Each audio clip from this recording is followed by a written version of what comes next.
my name is Optimus Prime, and I am joined today by my illustrious co-host, Primetime Moff. And whether you are watching us or indeed listening to us, we welcome you to our weekly show, Transformers 1984 to 2024, 40 years of rolling out. A show that in the year of the brand's 40th anniversary, we look back and delve into the vast history of the Transformers.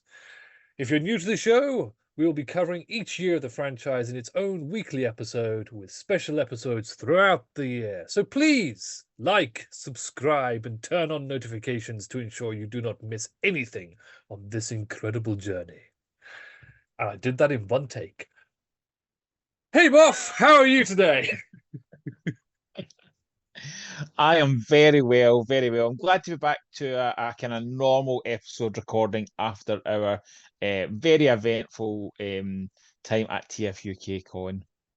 Yeah, no, it is good to be back. We were doing really, really well and staying a few weeks ahead of ourselves for ages. And then we got to the week before TFUK Con, recorded one episode, and then we've just so not saying that a Bob Budiansky interview was filler, but I know, but it was listen, it was a good opportunity. We're always wanting to put that video up, and I think yeah. it was a good opportunity to use it. TFUK Con was amazing. We've done our own little videos last week talking about it, but I have to say that it was an incredible experience.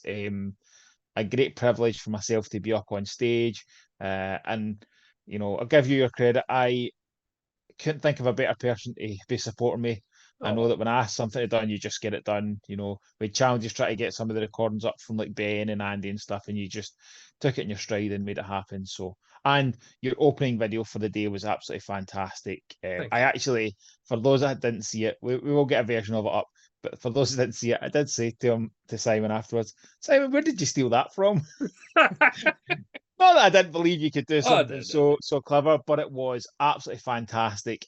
So a massive well done to you, and thank you to everybody that came along to the event. It was lovely to see, and there was people actually coming up and talking about the show, which was a lovely gesture. So thank you very much. But yes, nice to be back on the track. We were talking in the build up to this that looking at these years, and I said this to Chris McFeely, looking in detail at years where I maybe wasn't fully in the franchise. I know you feel the same. It's really enjoyable because it makes me, well, I was going to say it makes me want to get new toys, but it makes me want to appreciate new toys. Toys that without this show, there's things that I wouldn't be aware of, and there's toys that I wouldn't want to experience. And I can't wait to TFN where it'll be all in Transformers, buying stuff, and you and I will have a good laugh going around looking at the stalls and seeing 100%. Things that we've only talked about and seen pictures of. So, no, I'm glad to be back, and I'm looking forward to chatting about 1994. Yes, I mean, I've got a couple of other little quick things to say. This show has caused me to purchase things as well. As I said before, earlier today, I purchased 2 Action Masters off of Paul from Transformers the Show, which I had no intention of doing. And I have thoroughly blamed Moff for that publicly on Facebook as well. So I'm looking forward to getting the 2 that I bought, and I can't even remember which ones they were. Devastator and another one. I'll show them off at some point. Oh, can't remember, but doesn't matter. I remember some pictures. Quick piece of housekeeping before we move too far on. We had a fantastic and very helpful comment from a guy who's commented a few times on our videos, and I foolishly did not get his name to hand, but he's a guy. I assume he's a guy. That's very bad of me to assume he's a guy. A person. They are a person. Not a bot. Well, yeah. Anyway, they pointed out something that we've neglected slightly, which is that since we started putting this up as a podcast because it had been suggested to us by various people, we haven't been showing any visuals during our videos. So the first few videos I put up pictures of the catalogs and whatnot, but I haven't been doing that since. But because we're talking about lots of bots that people haven't necessarily experienced, I'm going to try and get pictures up of most of the ones we talk about during the video. But just as an aside, which myself and Moff spoke about a little bit beforehand, if you go to transformerland.com, you can actually look up the pictures of most of these bots and have them on your screen as we go along. Especially if you're listening to this, it's good to have some have some pictures of the things. Anyway, so that is housekeeping. Can I quickly Um, tell say my wee bit in Transformer Land? If you oh don't yes. use it, we use it every week, and it's great because you can go in and go to if you go to the guides and go to all toys, you see other toys, but you can actually just go to the year.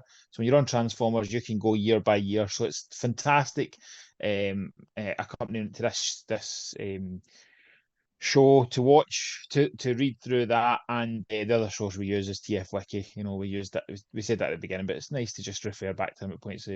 Fantastic resources to look through it. And the joy, one of the things we were talking about was Transformer Land. If you click on a toy, it also shows you the alternate paint jobs of it. So we'll talk about one specific that I said I really liked later on, but that's a great resource that you can go in and click and see that and go what other versions is. And I have learned through doing that there's toys again that are on my list that are repaints of toys I love that I didn't know about. So yes.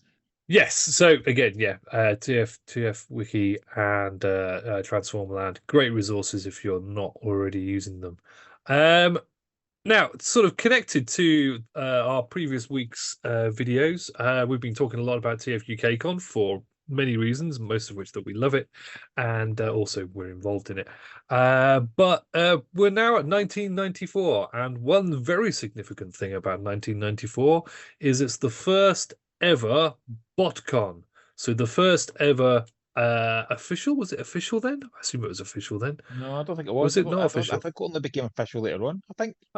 Could be I wrong. actually don't know. But anyway, it was it had Hasbro employees attended it, but I don't think it was endorsed specifically by Yeah, that was Hasbro. my belief. Yeah. And if I'm wrong, I'm sure people can tell us in the comments because we're often wrong, and that's fine. Um, so yeah, it was the first ever BotCon. What do you know about the first ever BotCon? So some people know, anybody that listens to this will know that I love wacky colors. I love G2. There's something special about them. But some of you may also know that I love a Lamborghini Countach. Lamborghini Countach is my absolute hands down favorite car of all time, and I love all iterations of it. My son and I do a collection of Lamborghini Countach toys, and we're looking for like things from all lines, so not just Transformers. But this year had the absolute gorgeous, otherwise unreleased Generation 2 Stunticon breakdown in the most G2 of G2 colors. It was absolutely gorgeous. And I don't have the original, but I think it's the X Transbots version, and it is Yeah. just as glorious. But I would absolutely love to get an original one, but I don't think they're. I think there's only 300 of them, if I remember correctly. So I don't think they're going to be easy to pick up. But Yeah, I don't um, think. I think that's an incredible thing to have had something like that at a panel. We've obviously just done ours, and we had a convention exclusive figure that was even a lot less than 300. But I think exclusive figures are just awesome in the first bit. But a G2 recolor of a Lamborghini Countach, pretty special. Yes, interestingly, he was the first part of the Sunticons, and he wasn't widely released, and the others never saw wide Yeah. release. I remember seeing an employee find or something a few Yeah. years ago that somebody got hold of the complete sort of proof. Uh, uh, but words failing me today. It's not a good time to record, I suppose. But the full Stunticons, Yeah. the full Menasor, that's the word I was trying to go for. Yeah, and it was bonkers colours and fantastic. But yes, Moff and I both love bonkers coloured things, so we do love the G2s. So yeah, the convention itself, it had lots of fun things. It had a Hasbro presentation that showed off basically the next year's worth of toys. which is the first time there's been that sort of thing at a Transformers convention before. So that was must have been fantastic to have been there. It was sort of like, I don't know, like a mini Comic Con, I suppose, showing off the next year's releases. Yeah. And they also had a presentation of some of the toys that hadn't made it over to the US. So the Japanese toys, I think, mainly was what they showed off there. So that must have been fascinating. I've been to sort of similar things at TF Nation in the past, and seen the Brave line that was shown off a few years ago, which I didn't really know anything about. It's not technically Transformers, but almost. Mm. Um, yeah. Anything else about BotCon before we move on? No, no, I just it's an interesting period where the fandom really had to just start looking after itself to an extent. You know, in the UK, fanzines became a huge bit. We had unofficial conventions start to come around, like Transmaster stuff, and obviously, you know, we're a big part of that community gatherings with TFUK Con. So I think it's interesting to think that actually, you know, we're at the 30th anniversary of community gatherings. You know, when you think it like Yeah. that, so Transformers is 40 years this year, but it's the 30th anniversary of kind of bigger scale gatherings because you'll have people get together before that. But I think it's really cool. And you know, if you go to TF Wiki, you can go and see there's a list of the official conventions. There's also a list of unofficial conventions with a certain Birmingham convention in there as well. But I do love it. Like, you know, conventions are such an important part, very much so now, of my life. And I remember getting the Rhino DVDs of the G1 series, Mhm. and it had snippets of BotCon, and BotCon has always been there as my as a goal. When I joined Primetime Toys, I told Greg that's my goal was to use Primetime Toys at some point to get me to BotCon. And I had a conversation with Sam from Sam Formers about how do we make that happen and when can we make that happen. So at some point, I'd love to go to BotCon. I know it's maybe not the same as it was back in the 90s. I think there was something special about it back then. But I still think it'd be a great experience to go to. But Yeah, yeah, definitely. great year to see that kind of kick off. Honestly, can't recommend going to a convention for the big Transformers or whatever your big fandom is. There's such a fantastic experience.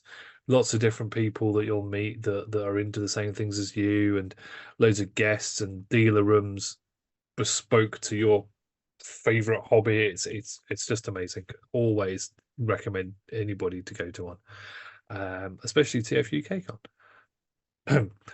Okay, let's move on. So comics.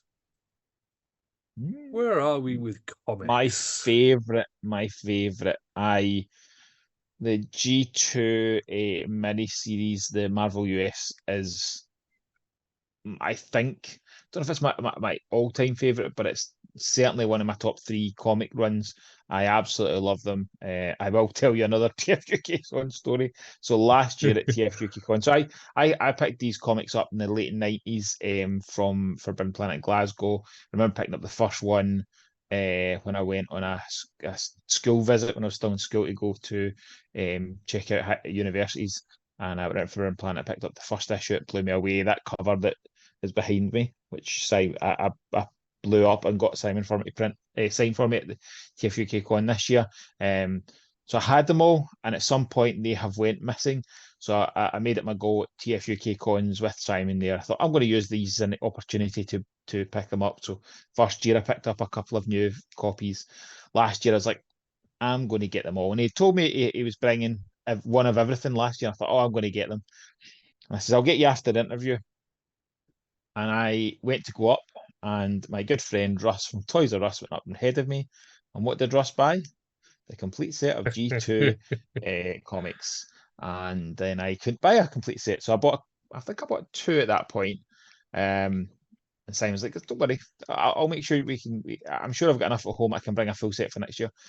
But he didn't have a full set. He didn't have enough, so he brought me four that I was missing, and then thankfully, very quickly after the convention, I made the decision I was just going to go on Facebook and try and get them, and I managed to pick up the other one. So I now Nice. have a complete set. And I've got the trade paperback from Titan Books from the 90s, but it's nice to have the individual comics, and I am looking forward to taking those last four ones and getting them signed by Simon Furman. But I love them. I love the artwork. That cover from G2 issue 1 was beautiful, but the covers are just so mad. Like, it felt, I'm early teens, going to university, and it felt like the comics was. I know it says it's not your father's rock button. Listen, my father was not into Transformers. It was never good with my father, but it certainly was not. It wasn't your childhood Transformers. It felt more grown up, more adult. Although I don't think the toys really felt like that. And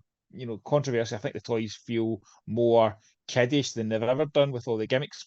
But that comic was just fantastic, and really kept me going, and has been the bit that I've always loved about G2 is the juxtaposition of the comic being so grown up feeling, so teenage reading feeling, rather than being a kid reading like the earlier comics in it. I know they were certainly not kids comics, but G2 just felt like something different. But that brings us then onto the. Oh, I also didn't realise until recently that there was a Generation 2 annual. I'd only ever seen listings for all the original annuals, and I saw a G2 annual. This hurts me. I saw a G2 annual for the first time in person at the Toy Fair in April. I asked where the guy was, and he's like, he'll be back in a couple of minutes. He's away to get a bit of breakfast. And I was like, okay, I'll come back. And it was gone by the time I went back. And I should have just said, can you put it aside for me? My foolish fault. But that's another one on my list to get. One of the things that really sticks in my mind about the G2 comic is Sideswipe with his black deco, red face, and the Beautiful. the brilliant cheese eating grin when he's bedecked with various ridiculously sized weapons, which they did the G2 Sideswipe masterpiece figure Yeah, was styled after got that. that bad boy. Yeah, Beautiful. it's absolutely Beautiful. awesome. It's just something, What's something not to love about a black Lamborghini Countach? Like, gorgeous. especially with some nice fluorescent green stickers all over Yes, yes, yeah. it.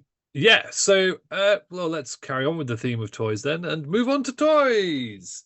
Actually, was there anything else in? Is there some books and stuff? Nothing particularly Yeah, exciting. nothing An activity special. book. I don't think we'll go with that. So No. toys. Now, this is another year that I am not massively becoming a bit of a theme here of years that we're not massively familiar with the toy line. I remember seeing them. I've subsequently held and played with quite a few of them, but not by any means all of them. Any that stick in your mind from this series? Oh, yes, yes. This is the I've talked about I talked last week about getting G2 Sideswipe in a kind of wee haul from um a cash and carry that had bought out another cash and carry, and it was Hmm. G2 stuff that was in it. So I got G2 Sideswipe, but I also got G2 Fireflight, G2 Air Raid, G2 Silverbolt. I picked up the four of the laser rods, incredible toys, and then I picked up, which I don't remember this, but you corrected me today. I Hmm. picked up Sure Shot, which I didn't. I don't remember that being Sure Shot. Like, I Oh, genuinely, I don't imagine I probably opened it. I looked at it too much, but yes. So you want to explain that one yeah, for the yeah. for our listeners? We can go for that now. So in the US, they had the Hero subline, which had two figures in it, both of which had sort of air launch foam missiles, because we're now in the era where missiles that launch, unless they're gigantic, are bad. So these nice little foam launch missiles, and the two figures were Optimus Prime and Megatron. And then in Europe, for inexplicable reasons, exactly the same toys, although I do believe there is a tiny difference, maybe with the stickers, um, were named Sure Shot, which was Optimus Prime, and Archforce, which was Megatron. Um, there probably are some very good reasons why this happened. I don't know them. Um, I haven't skimmed through the No. stuff on TF Wiki to see if there's any explanation there. But yes, for reasons that are best known by some people, they were renamed. I suppose perhaps to save confusion of having two Optimus Primes out at the same time. Yeah. Perhaps. I think America had. Did Yeah. America not get that one? What is it called? What did they get them called again? The Heroes one. I'm sure Yeah. they had them out with the kind of normal G2 Optimus. But Yeah, anyway, I believe so. an Anyway, Optimus Prime, but any other name is still an Optimus Prime. it is. That's what I've got. And But yes, I'll that's the one pictures. that we talked about the on Transformer Land. If you click on it, so if you click on the Optimus Prime or on the Sure Shot, it'll show you down the bottom the other versions. So you'll go to you've got the Optimus Prime, you've got the Sure Shot, you've got I think it's the Japanese one, Convoy TRF one. But what I didn't realize was in Robots in Disguise in 2003, they did a Scourge version of it, and it is gorgeous. It is really nice. A KB Toys exclusive. And one I would certainly like to own. I do like a black Optimus Prime. I like I like a Scourge figure, and that is that's a great mold, a great fun mold. It is. Gimmicks. We were talking about the adult versus child, but gimmicks upon gimmicks, and this year, like, how many different gimmicks is there? Oh, there's so many. You've I'm got going to the put Optimus shooting Prime air down alongside. missiles. You've got the laser rods with the gimmick, which is a cracking gimmick, where the light comes through their hand and lights up the Yeah. sword. Beautiful, and the car modes of those all kind of hot rod styles. Really, really nice. Yes. You've got Dreadwing and Smokescreen. Their gimmick was 73 billion missiles. You've got Rotor Force. You've Yep. then got the Aqua Speeders that shoot water, don't they? I'm sure they do Yep. shoot water. Yeah. What did accelerators do? I can't remember. Will they Did they pull be back and engine? go? Will Yeah, I'm they? sure they are. Yep. Yeah, I'm sure they are. And then you've Maybe. got the light formers and track-ons. Should it be light bits? They kind of do the cheesy gimmick. You've got now you then come to Sparkabots and Firecoins, which take a previous release toy, which was also always cool, of a toy that sparks. You Hmm. run them and they spark, and then you put them in wacky 90s shell suits, because Yep. they look like shell suits because they're clear plastic and teal, orange, lime green, and red. Yeah. And then you've got the Stormtroopers, again, another range of water water shooting. Yeah. I think a lot. Just gimmicks upon gimmicks. Like, Yeah. it's is there ever a more gimmick laden year? Don't think so. I think. Well, and you're also forgetting that there were reissues of combiners as well, just to Yeah, that's a good point. Yes. further. So I think we had pretty much everything that there's ever existed, apart from. Well, actually, no. When I say No that, headmasters, there's no target masters, no no power Power masters. So Masters, no there's Pretenders, no. gimmicks missing, but There's just so many oofed, gimmicks in Transformers. oofed. Yes. Yeah. So very, very, very, very quickly, you had the aerial bots, which you mentioned before, some absolutely cracking garish colors, and of course Mhm. a gold plastic slingshot, which now is just crumbled everywhere for everybody who ever bought him due to the wonderful GPS. Fireflight was almost identical to his old version, but with just different colored It wings, was, yeah. which is a bit, well, it's fine. The Combaticons, again, bonkers colors, absolutely bonkers. Swindle was bright red with purple camouflage. Brawl was identical to G2 Megatron in color Yeah. terms. Blast Off was white with purple again. So much purple. And Yeah. Onslaught was sort of a yellowy orange color. And then there was Constructicons in their third color iteration. We've had the green, we've had the yellow. Now let's have horrible looking orange. Orange and It's purple, but it's actually quite a fun color Oh no, it's combination good. in my head. It does very But much look like yeah. they've been tangoed. Um, which is probably era appropriate ish. Um, yeah, the laser once again. You had Electro, who was another GPS Yeah. nightmare. I think finding a complete working one of him that is not a crumbled wreck is unlikely. And on the Rotoforce, my favorite one of Rotoforce was Manta Ray, Mm, which had a little bit of a play with at TFU mm, KCON. yeah. So cool to have a speed. I think it's one of the very few boat transformers. Yeah. Could well be. There's not many at all. Yeah. No, there's some that turn into boats, and then you get a few more later on. But yeah, there's not a lot of boats. Interesting.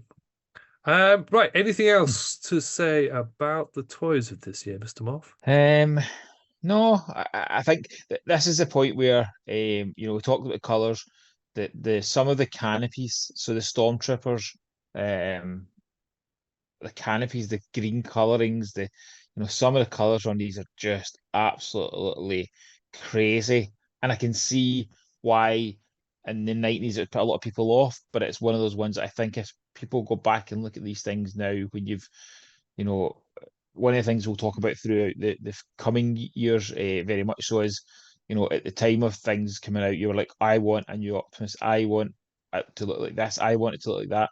Now that we've got such an incredible legacy, we've got one of the best representations and mainline of the vast majority of our toys. You can look back at these and go, I don't need them to be new versions of Bumblebee or Grimlock. You can just enjoy them for being fun, crazy toys.